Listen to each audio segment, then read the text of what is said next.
I had a message on TikTok saying, would it be better off if I started with if I started my apprenticeship with an older brickie or a younger brickie?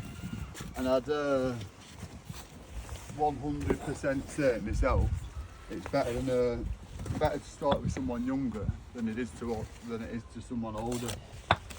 The reason being, if you start with someone younger, there's a less chance of you being used for cheap labour. Whereas if you start with someone older, it's like it's not a 100% chance, but it's a high chance you're going to be used for cheap labour, which is not what you want at all. And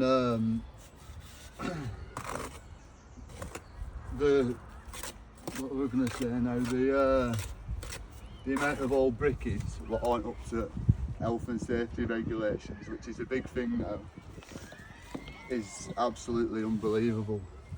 And the amount of young brickies, what I've just done the apprenticeship 5 years ago, they've been on their own 5 years, you know every single thing about the health and safety you need to do. If you end up with an older one, you'll end up a rough brickie, what's stuck in past. Not that there's anything wrong with that, people are just stuck in their ways a little bit in bricklaying trade, but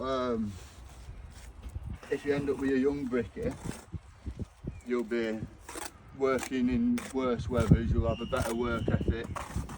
Not all the time, but this is generally just what happens. You'll have a better work ethic, more like, not as weather dependent, you won't be checking weather even wanting to go home at 3 o'clock. You'll have longer days, which for when you go on your own, it's an absolute massive bonus. And I was pretty lucky, mate. I was with an old brickie, I was laying straight away, never used me as cheap labour, but I'm just saying, like, not everyone's the same, but it used to be you start labouring before you start laying bricks, which it's still like that now, but just not as bad. Obviously, if you're labouring in morning, you want to be laying in afternoon. If there's 2 apprentices, one of you labour for a day, other you lay for a day, and if your boss isn't letting you do that, then you need to make a move, find a younger brickie or a brickie what's more willing to work them more. And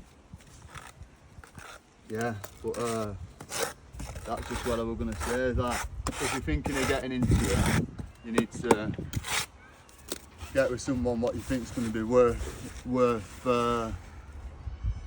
your while, sort of thing. You don't want to be getting used as cheap labour. It absolutely disgusts me. There's people who I've had as an apprentice, they're laying bricks now, self-employed on their own, and the guy what started with him, he'd been in college with him all the way through, is now like sort of working for him, and he's making money off him, even though he's still laying bricks.